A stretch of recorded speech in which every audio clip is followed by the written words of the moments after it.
చిన్న స్టోరీ చెప్తా. సిద్ధు అండ్ సిరి ఇద్దరూ లవర్స్.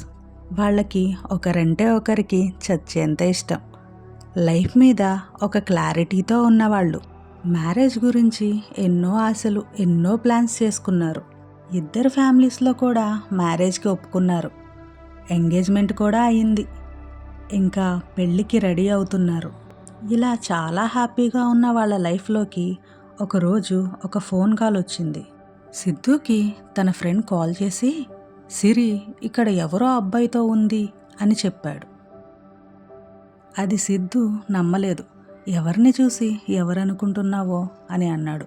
అందుకు ఆ ఫ్రెండ్ సిరి ఇంకా అబ్బాయి కలిసిన పిక్ పంపించాడు.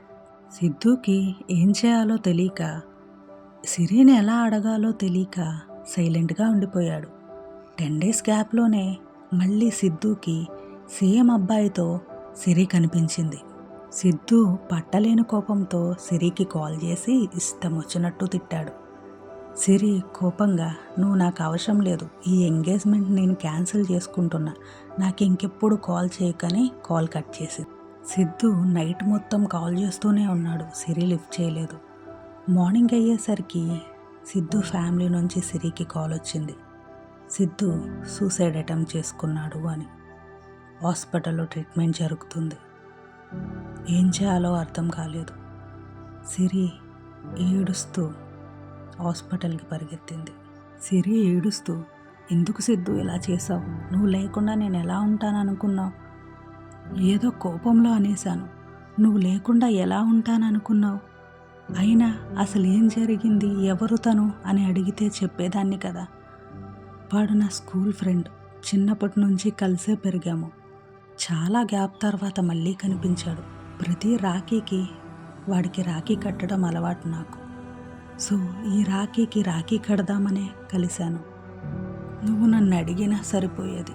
ఇలాంటి పిచ్చి డెసిషన్స్ ఎందుకు తీసుకున్నావో అర్థం కావట్లేదు. ఇప్పుడు మనం మ్యారేజ్ అయ్యి చాలా హ్యాపీగా లైఫ్ లీడ్ చేయాల్సిన టైంలో ఇలా నన్ను ఒంటరి దాన్ని చేసి వెళ్ళిపోయావు అని సిరి చాలా ఏడుస్తూ సింగిల్గా ఉండిపోయింది. సిద్ధు తీసుకున్న తొందరపాటు నిర్ణయం వల్ల తన లైఫే కాదు, Siddhu family and Siri family చాలా సఫర్ అయ్యారు.